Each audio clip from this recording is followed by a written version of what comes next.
Bismillahirrahmanirrahim. Assalamualaikum warahmatullahi wabarakatuh.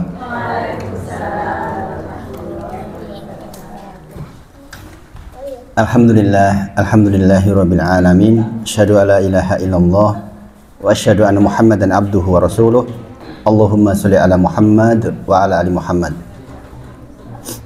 Subhanaka la ilma lana illa ma 'allamtana innaka antal alimul hakim.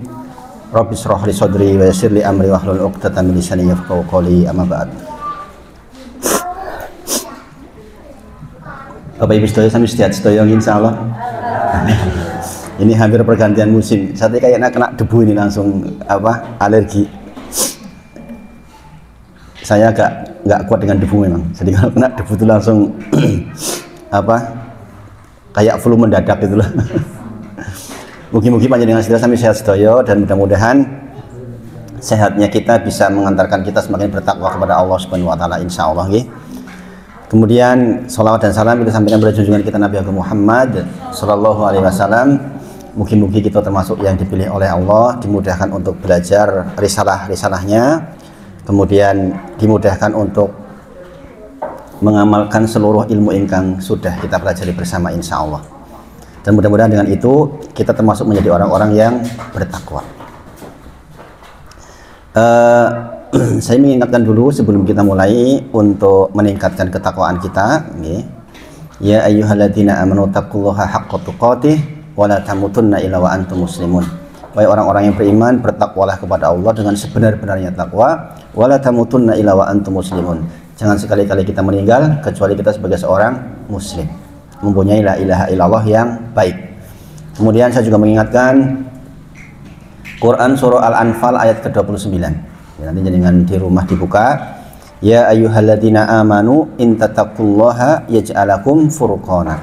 Wahai orang-orang yang beriman, bertakwalah kepada Allah. Nanti Allah akan kasih furqan. Sing sinten kemawon melaksanakan perintah, menjauhi larangan, taat kepada Allah, jauh dari maksiat, maka di antara hadiah dari Allah untuk kita adalah furqan. Furqan nggih menika keadaan di mana hati kita dibuat bisa membedakan yang baik dengan yang buruk oleh Allah Subhanahu wa taala. Penting buatan niku. Penting buatan. Betapa sedihnya orang meyakini sesuatu yang dianggap benar padahal keliru. Rugi buatan. Yang semangat banget melakukan sebuah kegiatan amal, ternyata keliru. Rugi buatan. Nah, barang siapa yang bertakwa kepada Allah, maka Allah kasih furqan, yaitu keadaan di mana hati kita bisa membedakan mana yang benar-benar, paham ya? Benar-benar gitu. Dengan yang janjane keliru yang dianggap benar. Maka sekali lagi, ya ayyuhalladzina amanu in tattaqullaha yaj'alakum furqana. Quran surah Al-Anfal ayat ke-29. Kemudian wa yukaffir ankum sayyi'atikum. Bahkan Allah akan menghapus kekeliruan kita. Penting buatan itu? Penting buatan? Kita pasti punya kekeliruan kan di masa lalu gini bang ya? Entah menyakiti tetangga, entah menyakiti pengebok gigi, entah menyakiti pasangan, entah menyakiti anak, dan berbagai macam kekeliruan. Maka dikatakan wa yukaffir ankum sayyi'atikum. Ini penting banget Bapak Ibu. Orang yang diberi furqan tadi, diberi bisa membedakan yang baik dengan yang buruk itu karena kekeliruannya dihapuskan oleh Allah Subhanahu wa taala.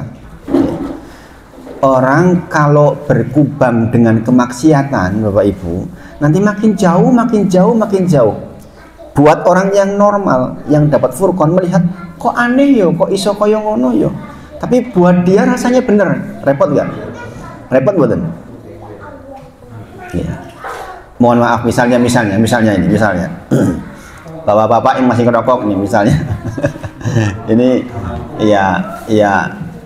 saya kira semua orang juga tahu bahwa itu tuh pemborosan tapi ini kadang-kadang kan kecut Ustaz, orang ngerokok piye. Ya kan, punya hujah untuk menjadikan benar. Ini saya cerita bapak saya sendiri, almarhum rahimahullah ta'ala, semoga Allah merahmati beliau. Jadi beliau itu kalau ngerokok itu kayak kereta, buah antre pol-polan. Saya sebagai anaknya dulu sering disuruh beli zaman dulu itu jarum super mahal tuh itu. Itu Bapak kasih kesaksian ke saya menjelang wafat itu bahwa kekeliruan yang satu itu membuat kekeliruan yang lain. Jadi ketika Bapak nggak punya uang, itu bisa pinjam dulu ke warung untuk ngambil rokok, ngutang maksudnya itu. Itu kan kekeliruan yang lain, gimana bang? Coba dalam kondisi punya hutang mati gimana, ya kan? Makanya furqan itu penting, ya. Furqan itu penting. Bisa membedakan yang baik dengan yang buruk itu satu hal yang sangat penting. Ya. Dan ini kita dapatkan dengan cara kita taat kepada Allah Subhanahu Wa Taala. Sambil saya minum, ya. Bismillahirrahmanirrahim.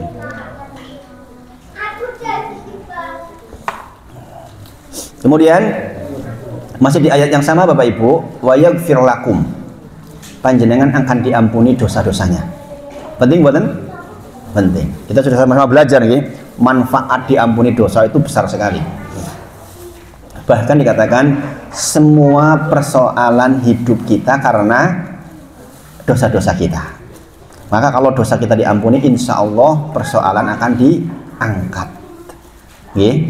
Kita punya soal masing-masing di anak kita, di pasangan kita, di tetangga kita, di usaha kita, semuanya. Maka semuanya itu sangat berhubungan dengan dosa-dosa kita. Semakin banyak amalan yang menghapus dosa kita, maka semakin ringan insya Allah. Kemudian wallahu dzul fadlil adzim, di sisi Allah lah karunia yang besar.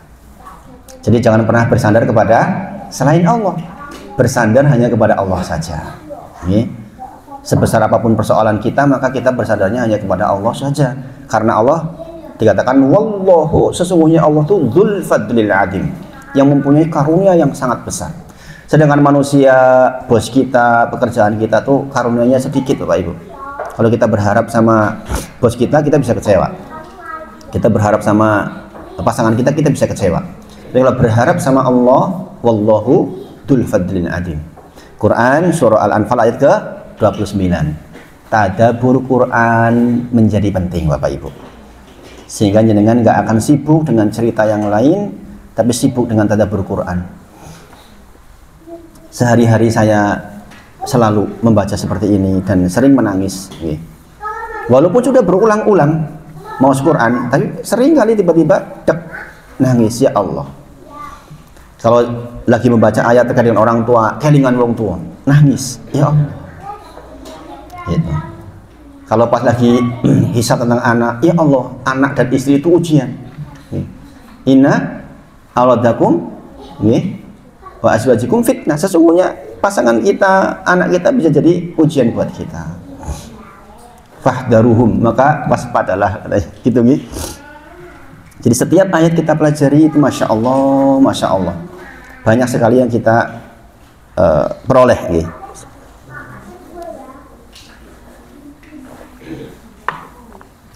Jadi sekali lagi, furqan meningko kemampuan kita membedakan antara yang baik dan yang buruk. Keadaan di mana kita meyakini yang baik itu baik. Kemudian saya ingatkan juga Quran surah Al-Maidah ayat ke-27. Watlu alaihim naba abnai adam bil haqq id qaraba qurbanan fatuqubila min ahadima wa lam yataqabbal minal akhar. Jadi ini kisah tentang dua anak Adam yang disuruh berkorban. Kenapa? Karena punya soal masalah perjodohan ini. Habil dan Qabil masing-masing punya kembar. Satunya ganteng cantik, satunya ora pati ganteng, ora pati ayu. Zaman dulu harus disilang. Kembarane ra entuk bojo karo kembarane harus disilang. Maka yang merasa ganteng maunya sama yang cantik kan kembarane nggak boleh, harus disilang. Maka diadili oleh Allah dengan cara udah berkorban aja. Nanti diantara kalian yang diterima korbannya itu yang betul. Ternyata yang betul disilang. Maka ini nggak terima. Qabil itu nggak terima. Dia mengatakan di dalam ayat katakan la aqtulanak. Kau tak pateni loh. Gitu. Maka kemudian Habil menjawab innama yataqabbalullahu minal muttaqin. Innama yataqabbalullahu minal muttaqin. Sesungguhnya Allah hanya menerima segala sesuatu ibadat kita dari orang-orang yang bertakwa, Bapak Ibu. Jadi memang takwa itu penting sekali. Berusaha untuk taat kepada Allah itu penting sekali. Kemudian Quran surah At-Tolak. Quran surah At-Tolak. Ayat kedua, 3 dan 4. Ya menika ketika Allah berfirman, "Wa may yattaqillaha yaj'alahu mahraja." Barang siapa yang bertakwa kepada Allah, maka baginya mahraja. Apa mahraja? Jalan keluar. Jalan keluar. Para ulama menyebut mahraja itu, kalau di Indonesia mungkin apa ya? Leng yang di dalamnya luas kayak gua itu leng apa? Kalau di Arab Saudi leng dob. Dob itu kadal gurun itu loh. Kadrun, kadal gurun. Itu kan kalau masuk itu kecil lubangnya, tapi di dalamnya luas. Nah, mahraja itu seperti itu. Orang sempit banget punya soal, entah soal di anak, entah soal di pasangan, entah soal di usaha, entah soal di ekonomi, itu sempit rasanya kan hati kita, gini bang. Kalau kita punya soal sempit buatan rasanya, sempit itu rasanya, tuh mumet, peteng. Maka wa may yattaqillaha yaj'al lahu mahraja. Barang siapa yang bertakwa kepada Allah dalam sempitnya itu, Allah tiba-tiba akan berikan jalan yang luas gitu. Seperti itu. Kalau di sini apa contohnya yang paling pas? Saya belum nemu. Tikus itu gitu nggak? Lubangnya gitu nggak? Kecil masuknya, tapi di dalam luas. Kalau dob begitu, dob. Jadi intinya kita sempit banget, tiba-tiba entuk dalan ombok banget longgar. Nah, itu adalah mahraja namanya. Kemudian wa yarzuquhu min haitsu la yahtasib. Dan Allah akan memberikan rezeki dari arah yang tidak disangka. Jadi orang bertakwa itu rezekinya memang nggak disangka Bapak Ibu. Dan ini kalau orang dagang kerasa banget nih. Nek jenengan biasa dagang, kan hari ini kita nggak tahu siapa yang beli sama kita. Gini Bang nggih. Sing arep nukoni barang kuwi sapa kan nggak ngerti. Maka orang pedagang itu harus bertakwa kepada Allah. Dengan bertakwa nanti Allah akan kirimkan dia. Dari arah yang nggak diduga. Ustaz, saya pegawai negeri kan udah diduga gaji sakmono. Banyak yang nggak diduga. Kesehatan tiba-tiba menjadi sehat, suami sehat, anak sehat, rezeki bukan itu? Rezeki, kelonggaran pikiran rezeki bukan itu? Rezeki. Rezeki bukan hanya yang kita pegang dalam bentuk harta, bukan. Bahkan saya katakan rezeki selain harta itu mahalnya luar biasa. Bayangin Bapak Ibu. Rabu pagi kemarin saya pulang tuh nangis saya di dalam mobil itu. Kenapa? Jemaah saya namanya, saya udah izin ke beliau, saya ceritakan gini, saya panjenengan. Anaknya itu suka main basket. Basket hobi bukan? Kalau hobi, kecelakaan di dalam hobi di cover BPJS bukan? Bukan, Bapak Ibu, enggak. Jenengan orang kesehatan pasti tahu. Jenengan kayak tril-trilan jatuh kecelakaan, enggak di cover BPJS. Demikian juga basket atau sepedaan yang sebagai hobi itu enggak di cover. Anak ini lompat ketika basket, anak kelas 2 SMA, jatuh, kakinya tuh nggak pas, akhirnya uratnya putus. Sakitkah? Nggak sakit katanya, cuma nggak bisa lagi nekuk, kakinya nggak bisa nekuk. Jadi kalau sholat ya selonjor duduk, jadi kakinya tuh ngejejeng gitu, nggak bisa nekuk. Nggak sakit, tapi nggak bisa nekuk. Dioperasi. Jadi CIH, Jogja International Hospital. Saya nanya, Mas, berapa habisnya? 150 juta. Mahal mboten niku? Subhanallah Bapak Ibu. Saya bilang sama Mas Gunawan, Mas, andai itu terjadi sama saya, ya sudah, saya bakal kayak gini terus nih, jejeng terus. Saking mahalnya. Subhanallah. Maka kalau kita dibikin sehat itu, ya Allah, mahalnya. Kita tuh punya harta yang sangat mahal Bapak Ibu. Maka orang bertakwa tuh dijagain tuh itunya. Wa yarzuquhu min haitsu la yahtasib. Dia akan diberi rezeki oleh Allah dari arah yang tidak diduga-duga sama sekali. Ini orang padahal sedekahnya sudah banyak Bapak Ibu. Beliau ini tanahnya diwakafkan menjadi SD Muhammadiyah. Sudah orang baik ini, Masya Allah. Ngasih sepatu sama Abdullah, sama Amar, Masya Allah. Dikasih sepeda Fatimah. Ini orang sudah sebegitu banyak sedekahnya, mungkin karena kekayaannya banyak sekali gitu. Jadi sedekah segitu masih kurang, jadi masih harus diambil 150 juta lagi. Bapak Ibu, wa yarzuquhu min haitsu la yahtasib. Padahal beliau ini sudah ngurusi pengajian. Masya Allah, pengajian saya yang di masjid itu beliau yang ngurusi. Saja masih harus dapat ujian seperti itu. Saya pulang tuh nangis, kenapa? Ya Allah, saya bilang sama istri saya, orang miskin nggak boleh sakit zaman sekarang Mi. Kenapa? Kalau sakit seperti itu, mahalnya ya Allah. Cuma nyambung urat putus 150 juta. Padahal urat di dalam diri kita ada puluhan ribu jumlahnya. Bayangin. Masya Allah. Maka bertakwalah kepada Allah Bapak Ibu, ya, supaya dijagain tuh sama Allah. Di antara fungsi zikir Bapak Ibu, subhanallah walhamdulillah la ilaha illallah, itu menghindarkan jenengan dari bala. Dari bala kayak tadi kecelakaan dan yang semisal itu. Maka kita minta sama Allah, bertakwalah kepada Allah Bapak Ibu.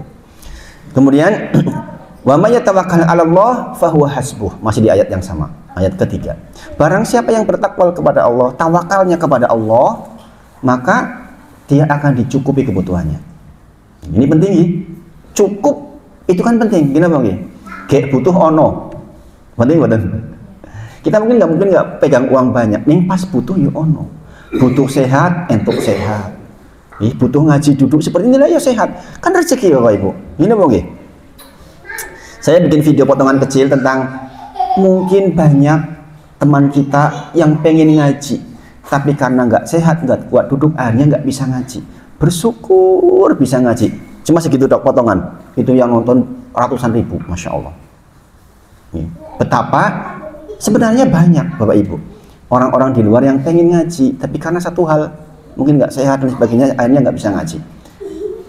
Sehat itu dua macam gitu, sehat badannya, sehat mentalnya. Awak sehat yang mental orang sehat kon linggu suwi ora iso. Nggih, alah suwi-suwi ngopo gak kesel. Kan gitu. Gini mau nggih. Lah jenengan kok diberi kesempatan kayak gini duduk, Masya Allah. Masya Allah. Rezeki yang besar. Nggih. Innallaha balighu amri. Sesungguhnya Allah itu mengurusi segala macam urusan. Maka dari sini kita tahu kita nggak usah gaya-gayaan ngurusi kita sendiri. Nggih. Kadang-kadang kita kan suka pengen ngurusi dewi dengan kemampuan kita. Oke. Ternyata sesungguhnya yang maha mengurus itu Allah Subhanahu wa Ta'ala. Kita punya anak, seperti saya udah punya anak remaja, kadang-kadang kita pengen begini, anaknya begini, ya kan? Skarpe koyo ngene iki, entuke koyo ngene iki. Itu kan memang Allah yang mengurusi. Kita hanya sekedar mengingatkan saja. Oke. Jadi makanya ada zikir apa? Ya Hayyu ya Qayyum bi rahmatika astaghis aslih li sya'ni kullahu wa la takilni ila nafsi tarfata ain. Siapa yang sudah biasa pakai ini? Sudah biasa belum? Dikir pagi dikir petang sudah dibiasakan belum Bu Yuni? Mana Bu Yuni? Dikir pagi dikir petang dibiasakan nggih. Itu minimal itu. Dikir pagi dan dikir petang itu dikir minimal harian seorang muslim Ibu-ibu. Ya, Bapak Ibu jangan sampai ditinggal. Salah satunya itu ya Hayyu, tuh yang maha hidup, ya Qayyum yang maha mengurusi, bi rahmatika dengan rahmatmu ya Allah. Bi rahmati astaghis, tolong saya. Aslih li sya'ni kullahu wa la takilni ila nafsi tarfata ain. Ya Allah, jangan jadikan urusan-urusan ini menjadi urusanku. Walaupun tarfata ain, walaupun hanya sekejap mata, itu jangan. Kita tuh kalau disuruh ngurusi hidup kita, repotnya Ibu-ibu.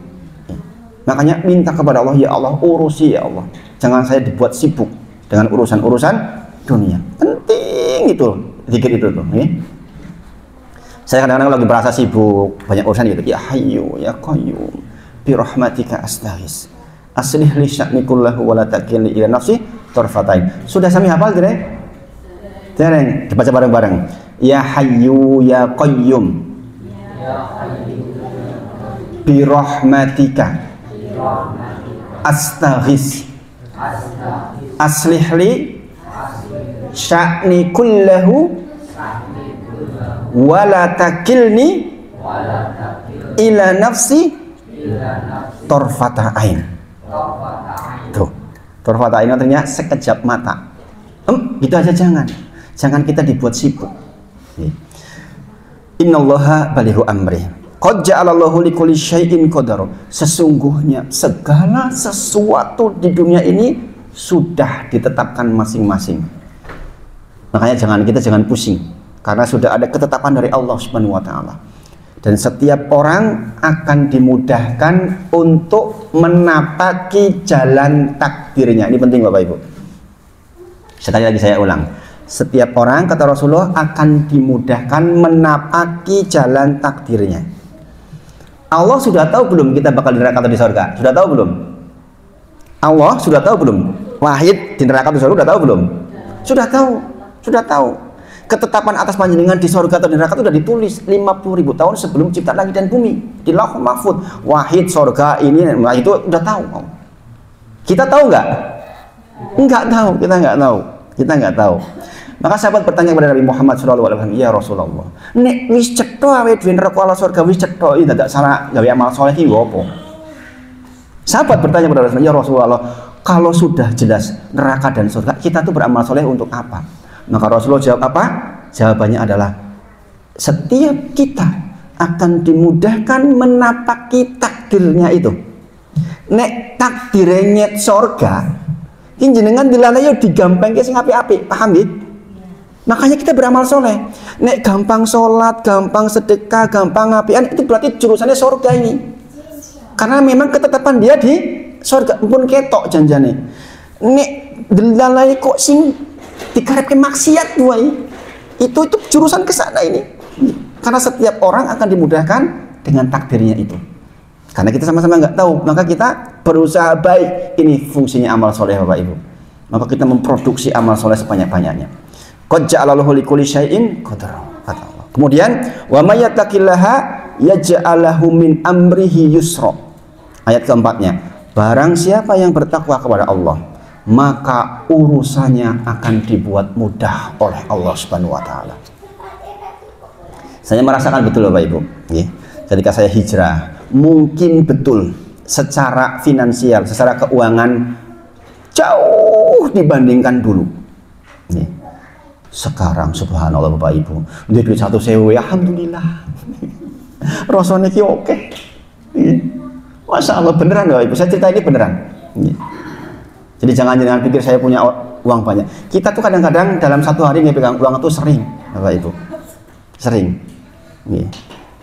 Masya Allah, makanya saya bilang saya punya istri itu Masya Allah, kok yo sabar begitu itu. Orangnya susah sama saya nggak nesu. Masya Allah. Jadi tetapi dibuat tentram, dibuat urusannya mudah. Ini mahal. Dulu ketika uangnya banyak, urusannya ribet, pendak dino, kesel men, gitu. Capeknya luar biasa. Tapi sekarang diurai oleh Allah sedikit demi sedikit. Itu Masya Allah, lebih tentram. Nah itu, saya mengingatkan ketakwaan. Quran Surah Al-Anfal ayat ke-29, Quran Surah Al-Ma'idah ayat ke-27, kemudian At-Tolak ayat ke-2, 3, dan 4. Nanti di rumah was. Karena ini wasiat yang tidak pernah ditinggalkan oleh Nabi Muhammad SAW, khususnya di hari Jumat. Tidaklah Rasulullah naik mimbar kecuali pasti bawa wasiat takwa. Maka sholat Jumat tidak sah kalau khotibnya tidak mengucapkan wasiat takwa dalam bahasa Arab. Usikum wa nafsi bitaqwallah faqad fazal muttaqun. Itu rukun khotbah. Khotbah menjadi tidak sah kalau tidak ada wasiat takwa. Dan itu berlaku di khotbah pertama dan khotbah kedua. Seorang jamaah sholat Jumat boleh mengingatkan, ya khotib kurang pesan takwanya, boleh. Saking pentingnya rukun khutbah Jumat. Makanya mudah-mudahan jenengan yang hadir malam hari ini semuanya dibuat bertakwa kepada Allah Subhanahu wa taala. Allahumma amin.